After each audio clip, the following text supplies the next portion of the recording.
All right. It's Philip here from Toon Tactics TV, and this is my full pre-match analysis of the Liverpool versus Newcastle United game, which is obviously happening this or next week, Monday, the 1st of January, the first uh, game of 2024, and we're going to get right into it. Obviously, we're going to start off with Liverpool and have a little bit of context around the game as well before we get into the tactics and everything that's going on. Now, obviously, Liverpool are top of the league and deservedly so.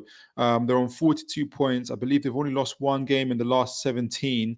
And as you guys can see from SofaScore here, in the last 5 games, they've won 3, drawn 2. They're doing very, very well. I think one of those games was against Arsenal as well. So they're doing very, very well. Some people might say they're scraping results, but like I've said in my shorts video, I think that the Premier League is tougher than it's ever been. There's 8 or 9 teams, maybe more, who are all competing for European places.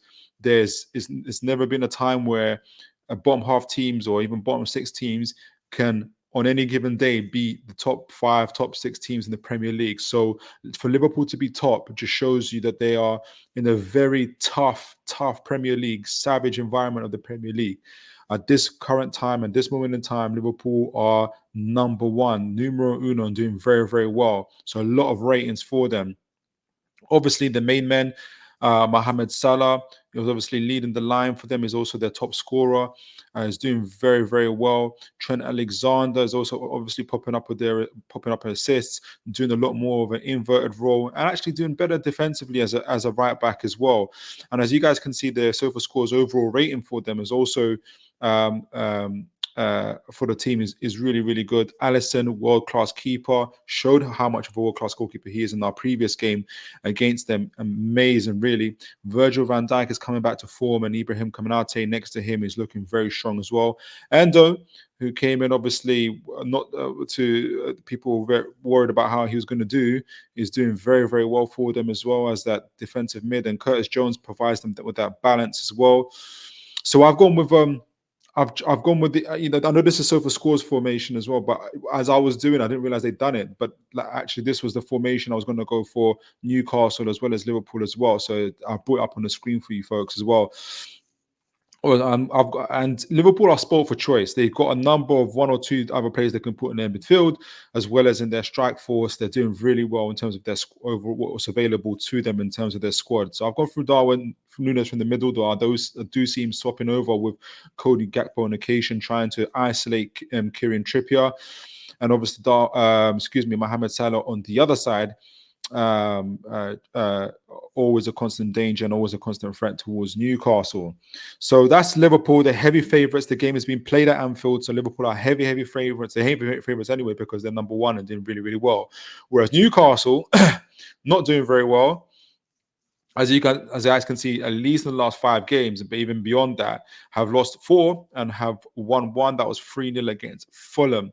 Now, obviously, there's a lot of context, there's a lot of conversations about what is going on with Newcastle. I've made it clear in my previous reviews that apart from the last 2 games, Luton, Nottingham Forest, I can put down the previous defeats and disappointing performances down to mental and physical fatigue, especially coming off crashing out of the League Cup quarterfinal against Chelsea and the penalties and everything that came around that, as well as crashing out of the Champions League, the group of death, and how emotionally immersive that has been. However, the Luton defeat and the Nottingham Forest defeat, and Eddie Howe has highlighted as well, were the ones that the performances there were absolutely not up to standard and a real cause of concern. And going into the Liverpool game, those were not the type of results that you wanted to have. So I've gone with this. I do agree with this formation, and I do agree with the personnel. I did go with Isak to start from the centre, Anthony Gordon on the left, Miguel Aaron on the right, Sean Longstaff, and Bruno Gomes and Joe Linton to make up midfield, as well as Kieran Trippier, Fabian Shaw, Sven Botman, and Dan Burn to make up a back five, with Dubravka obviously stepping in for Nick Pope. Now, I'll go into why. I know that people want to make a few changes, and there's been a lot of what I've seen on Twitter as well, especially. I do want to highlight a couple of things. why I've gone with this person. I think the first thing is, I think Eddie Howe would want the old band back together. This is apart from Nick Pope, this is as close as you're gonna get, and possibly Wilson, but this is as close as you're gonna get in terms of what Eddie Howe would have had at least last year, and obviously to now. And he wants the old band back together. Or also we have depth on our bench. You can't see it here, but we'll have Wilson on the bench, we'll have Miley on the bench, we'll have Livramento on the bench. Hall, obviously, that's a different story altogether. I don't know what's going on for, but Hall would be on the bench. So we finally got a few, at least one or two, possibly three first team players on the bench. Now, I think Eddie Howe wants the all bank back together, where people and and start off with that. I think he'll probably press the reset button after the first 19 games of the Premier League has gone. This is now the reset button. He's going to bring back the original band together, and from here on, he's going to judge. He's going to not judge, but he's going to. I think he will then see who's still able, when he will allow him to make clearer decisions as to when and where he's going to make decisions, and as well as begin to rotate players as well. I think also to keep in mind is that, and I'll go back actually. Also, it's good to keep in mind. I don't know if anyone's seen the 4-4-2 review on YouTube. Guys, do go onto it. So it's a review of our previous game against Nottingham Forest. They always talk about why Calvin Phillips will be a good addition to our squad, and they say what I'm saying, that fatigue has played a big part into why Newcastle have had the bad performances that they've had. Why this is big is that people know that intensity is our identity, that pressing, and not just pressing from anywhere. Oh, my screen is gone. And not just pressing from anywhere, anyhow, but in terms of how we go forward, and then how we, if we lose the ball, how we track back, which obviously people was missing essentially in our game against Nottingham Forest, and we left massive gaps between our midfield and our defense, and left our defense totally exposed. That doesn't take away some of the really poor performances from Dan Burn as well as Fabian Schär. However, it does show obviously the problems with that. Newcastle have now had 6 days rest since Nottingham. Well, by the time they play Liverpool, excuse me, they would have had 6 days rest.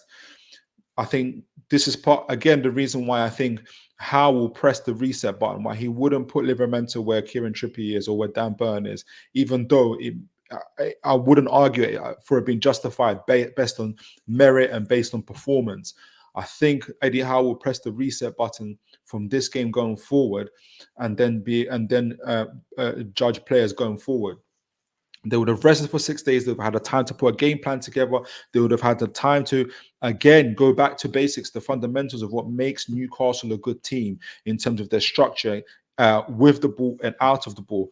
And there's no better place to test whether the players are listening to what he's saying and are going to follow the instructions that have got them to this position in the first place, that got them Champions League spots, that have got them some of the results, the positive results they got this year, whether that is hitting home. So I think the main battle I think would be battles would be Gordon versus Trent. Obviously, Trent didn't have a great time with Gordon last time. However, Trent, when he gets on the ball, will be spraying the ball. And how Newcastle react if they lose the ball, pressing up high against Liverpool, and with how they keep their shape will determine how this game goes. Are they going to get caught in transition like they did against Nottingham Forest and be absolutely ripped apart? Or are they going to keep their shape? Is Longstaff going to cover for Bruno when Bruno presses up with Alexander, with Anthony, with Miguel, and all of them? Would Sven Botman and Fabian Schär also step up and keep those lines closed? Would Joe Linton and Dan Burn be reactive and proactive in their approach to Mohamed Salah? Would play a key part as well in how the game goes. I do fancy Newcastle. I know that they're heavy underdogs into this game. I think that we will reset. I think our performance will surprise a lot of people because of that rest and because of that time to reset. And I back Newcastle United to get a 1-1 draw at Anfield. Let me know what you guys think. Like, share, and subscribe. Send in your comments. I'm keen to know what you guys think. And until next time, guys, God bless. Obviously happy Christmas, but happy New Year to you all. Take care. God bless, guys.